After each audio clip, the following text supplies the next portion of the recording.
नमस्कार, आप देख रहे हैं सनमार्ग लाइव और मैं हूं मनोज नारायण सिंह।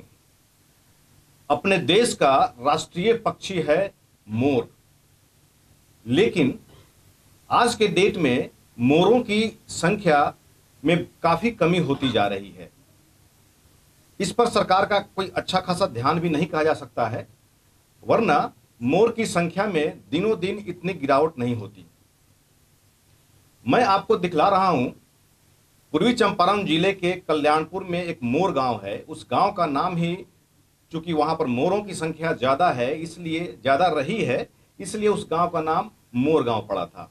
लेकिन आज के दिन मोर की संख्या इतनी कम हो गई है कि लोग भी सकते में हैं और लोगों को, स्थानीय लोगों को वो नृत्य देखने को नहीं मिल पा रहा है।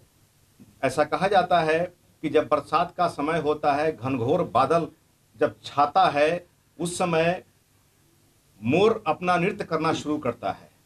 मोर का नृत्य इतना मनमोहक होता है कि लोगों को तो अच्छा लगता ही है, मोरनी भी मोर की दीवानी हो जाती है।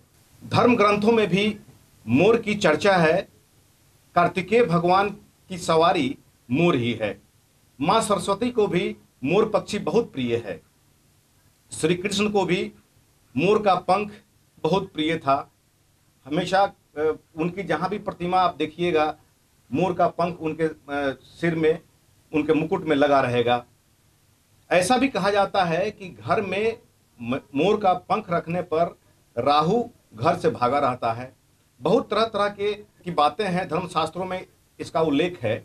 इन सब के बावजूद मोर अपने देश का राष्ट्रीय पक्षी है और इसको बचाना, संरक्षण देना सबकी जिम्मेवारी है। मोर गांव में जिस तरह से मोर की संख्या कम होती रही है, इसको लेकर के स्थानीय जनप्रतिनिधि विधायक हैं सचिंदर सिंह, उन्होंने पहल किया है और डीएफओ को उन्होंने बुलाया और कैसे मोर की संख्या में इजाफा किया जाए, इसको लेकर के विचार किया जाए। चूंकि लोगों ने विधायक को प्रेरित किया कि मोर की संख्या घटती जा रही है। सबसे पहले आप देखिए मोर गांव में किस तरह से मोर नृत्य कर रहा है।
तो अभी आपने देखा मोर का नृत्य कितना मनमोहक होता है।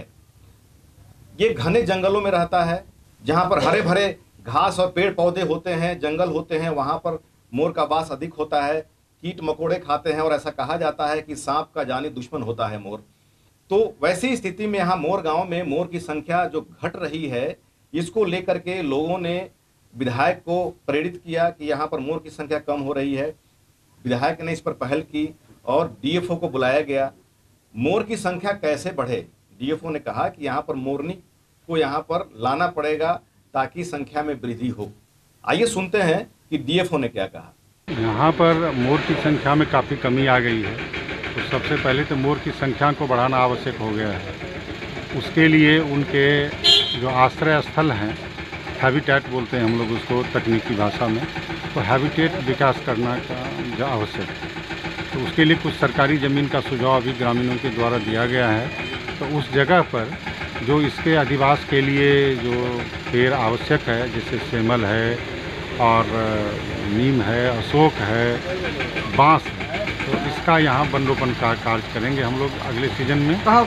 और मादा यहाँ एक भी नहीं है। तो मादा के लिए हम लोग मुख्य वन्य प्राणी प्रतिपालक जो बिहार के हैं चीफ वाइल्ड लाइफ वार्डन, उनसे बात किए हैं।